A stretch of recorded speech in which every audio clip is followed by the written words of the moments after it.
Hi hello నమస్తే అండి. నేను మీ గాయత్రి కదంబాల. హైదరాబాద్లోని కూకట్పల్లిలో ఒక దారుణమైన ఘటన జరిగింది. ఒక 10 ఏళ్ల మైనర్ బాలికని అతి కిరాతకంగా హత్య చేశారు. ఆ పాప పేరు సహస్ర. వాళ్ళ తల్లిదండ్రులు గత 3 సంవత్సరాల నుండి ఈ ప్రదేశంలోనే నివసిస్తూ ఉన్నారు. సో వాళ్ళకి 2 పిల్లలు, ఒక బాబు అండ్ పాప సహస్ర అనమాట. వీళ్ళిద్దరూ వచ్చేసరికి ప్రైవేట్ ఉద్యోగస్తులు. తల్లి వచ్చేసరికి ఒక ల్యాబ్ టెక్నీషియన్ అండ్ తండ్రి వచ్చేసరికి బైక్ మెకానిక్ అనమాట. సో ఆ రోజు ఈ సంఘటన జరిగిన రోజు పాప ఒక్కతే ఇంట్లో ఉంది. తల్లిదండ్రులు ఇద్దరు కూడా వర్క్ పరంగా బయటకు వెళ్ళిపోయారు. అండ్ తమ్ముడు కూడా స్కూల్కి వెళ్ళిపోయాడు అనమాట. ఈ పాప ఒక్కతే ఆ రోజు, ఎందుకంటే వాళ్ళకి స్పోర్ట్స్ డే కారణంగా తనకి హాలిడే ఇచ్చినట్టుగా తెలుస్తోంది. తన ఒక్కతే ఇంట్లో ఉండే టైంలో ఈ హత్య జరిగినట్టుగా తెలుస్తోంది.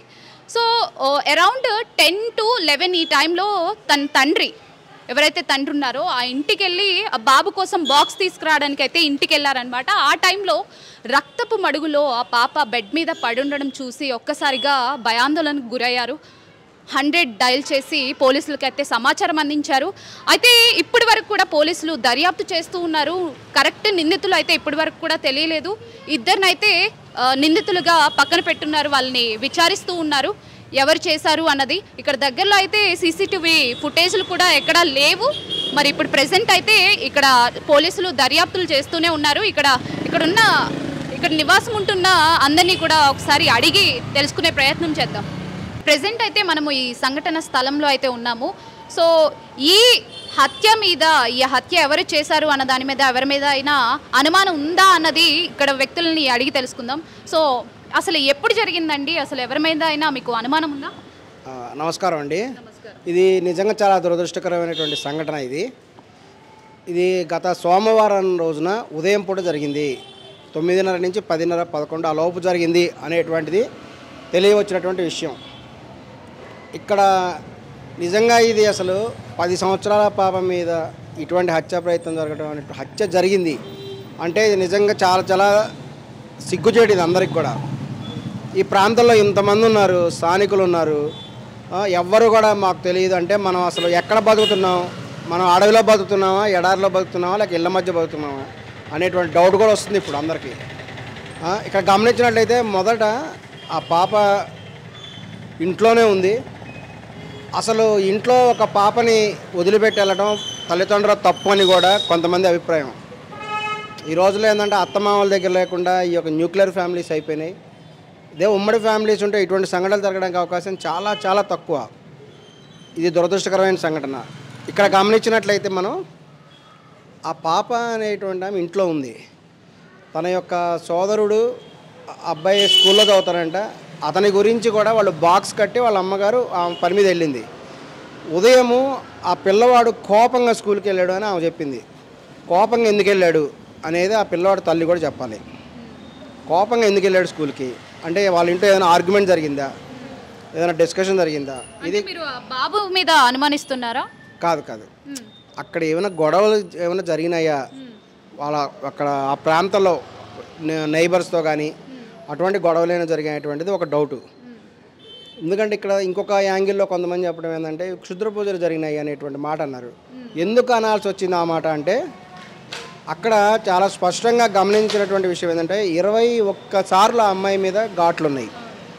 ఈ 21 సారి అనేటువంటిది 21 ప్రదక్షిణాలు చేయటం అని, 21 సార్లు చేయటం అనేది ఇది కొన్ని రకాలైనటువంటి క్రతువుల్లోనే ఇటువంటి పనులు చేస్తారు. సో ఆ యొక్క పాప యొక్క మెడ మీద దాదాపు 14 సార్లు ఈ యొక్క కత్తితో వేట్లు ఉన్నాయి. తర్వాత పొట్ట మీద కూడా ఉన్నాయి. ఖచ్చితంగా కూడా 21 సార్లు ఉన్నాయట.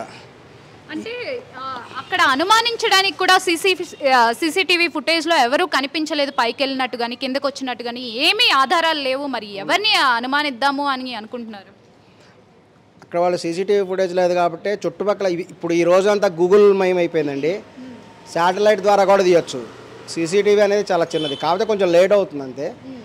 వాళ్ళు అనుమానించడం ఏంటంటే కింద ఒక వ్యక్తి ఉన్నాడు కాబట్టి అతని దగ్గరికి వెళ్ళారు. అతనికి ఏంటంటే తాయెత్తులు కట్టున్నాయంట, వాళ్ళు ఒరిస్సా సంబంధించిన వాళ్ళని కాబట్టి అక్కడ ఏమైనా తాంత్రిక పూజల ఉద్దేశంతో కన్యను బలి ఇవ్వాలనే ఉద్దేశంతో ఇచ్చారా, లేదంటే వాళ్ళిద్దరి మధ్య ఏమైనా గొడవలు ఉన్నాయా, అతని భార్య పుట్టింటికి వెళ్ళిపోయిందంటే వాళ్ళకి ఏమైనా గొడవలే ఆమె పుట్టింటికి వెళ్ళిపోయిందా, ఇది అనేక యాంగిల్ ఆలోచించాలి.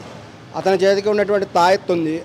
కరెక్ట్గా 21 సార్లు మాత్రమే ఘాట్లు ఎందుకున్నాయి అక్కడే అందరికీ కూడా సందేహం వచ్చిందనమాట. ఇప్పుడు మామూలుగా చంపదలుచుకుంటే చిన్న పాపని చంపడం ఏముంది, ఒకసారి రెండు అట్లా గొంతుకొచ్చి చనిపోతుంది కదా, లెక్క పెట్టి 21 సార్లు ఉండాల్సినటువంటి ఘాటు ఉండాల్సిన అవసరం ఏంటి, పొట్టలోంచి పేగులు బయట తీయాల్సిన అవసరం ఏంటి? ఇది నిజంగా కూడా చాలా చాలా ఖండించదగ్గ విషయం. నిందితుడు మనకు ఇంకా దొరికినట్టయితే అతన్ని కూడా ఇక్కడ బహిరంగంగా ఉరిదీయాలి, ఎన్కౌంటర్ చేయాలి. అతని పొట్టలోంచి కూడా పేగులు బయట తీయాలి, అప్పుడే ఇటువంటి చేయకుండా ఉంటాడు. ఇది నిజంగా కూడా చాలా చాలా ఖండించదగ్గటువంటి విషయం.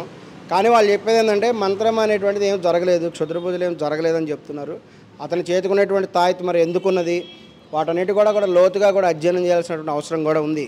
సో మీరు ఎన్ని ఇయర్స్ నుండి ఇక్కడ ఉంటున్నారండి? అంటే ఇక్కడికి వచ్చి నేను 1.5 years అవుతుంది.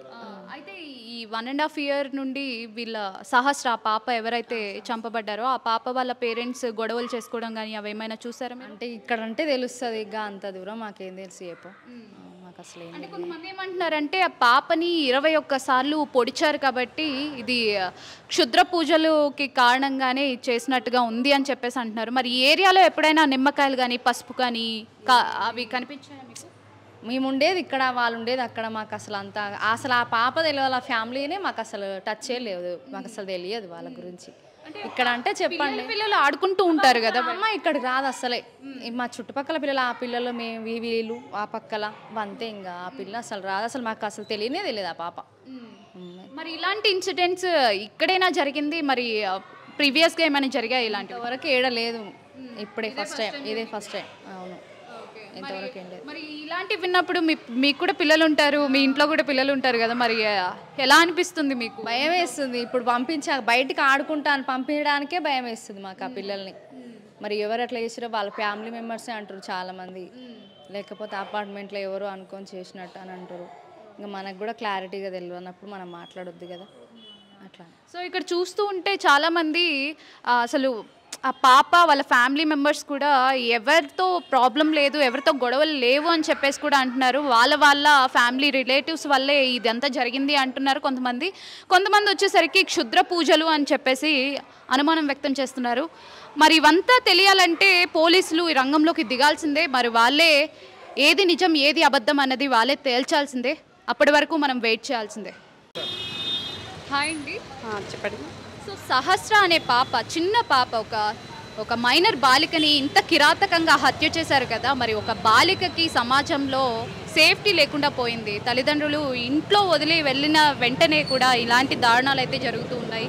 సో మీరు ఎలా స్పందిస్తున్నారు దీని మీద? సో మాకు చాలా బాధాకరంగా ఉంది మేడం. అంటే ఇప్పుడు ఈ సమాజంలో ఆడపిల్లలని పెంచాలన్నా సేఫ్, అంటే వాళ్ళు సేఫ్గా ఉండాలన్నా, తల్లిదండ్రులు బయటికి వెళ్ళాలన్నా వాళ్ళు ఎంతో భయపడాల్సి వస్తుంది ఈ సంఘటన గురించి.